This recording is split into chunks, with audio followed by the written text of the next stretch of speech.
So let's now look at solving logarithmic equations. These are going to be equations where our variable that we are trying to solve for is located inside of a logarithm. So just as with solving other equations, our end goal in solving logarithmic equations is to find the values of the variable that make the equation true. Generally speaking, we will look to perform mathematical operations that allow us to isolate the variable. This often involves the use of various inverse operations. And so we've talked about this before, right? The inverse operation of subtraction is addition, right? Addition undoes subtraction. The inverse operation of multiplication is division. The inverse operation of taking a cubed root is cubing. And now the inverse operation of logging is exponentiation, all right? And remember, logging just means to take the log of something. And exponentiation means to put something into an exponent, to make it an exponent. That is all that exponentiation means. Make it an exponent. All right, so let's talk a little bit more about this inverse operation of logging and exponentiation. To undo the logging of a value, you exponentiate both sides of the equation. That means make both sides of the equation an exponent. When exponentiating, choose a base that is the same as the base of the logarithm, all right? Choose a base that is the same as the base of the log. So in this case, I have log base 3 of x is equal to 7.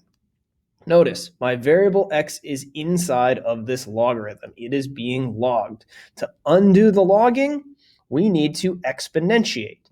When we go to exponentiate, we are going to exponentiate both sides of the equation with a base of 3. The reason we choose a base of 3 is because 3 is the base of the log. Now, remember, exponentiation just means to make it an exponent. I'm going to make this entire left-hand side of the equation an exponent, and I'm going to make the entire right-hand side of the equation an exponent.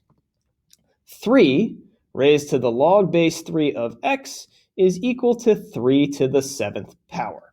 All right, again, I made both sides of the equation an exponent with a base of 3.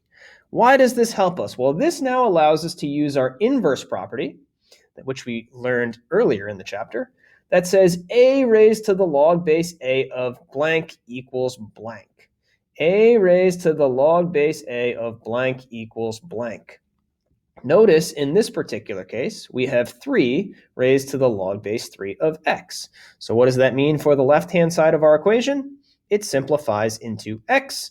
And if we were to plug 3 to the 7th power into our calculator, we get x is equal to 2,187.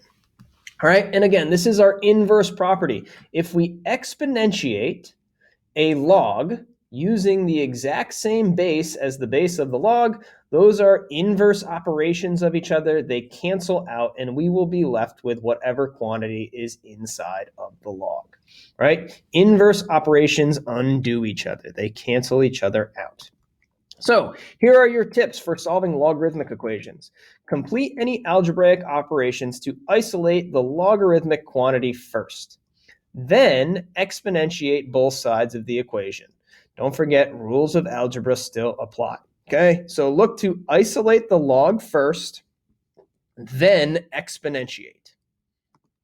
Also, don't forget about the one-to-one property, which we studied earlier in the chapter. Log base a of x is equal to log base a of y if and only if x equals y. So if we have two logarithms that are set equal to each other, that have the same base, we can automatically say that the values inside of the logs have to be equal. All right, there you have your introduction to solving logarithmic equations. In the next slides, a few more examples.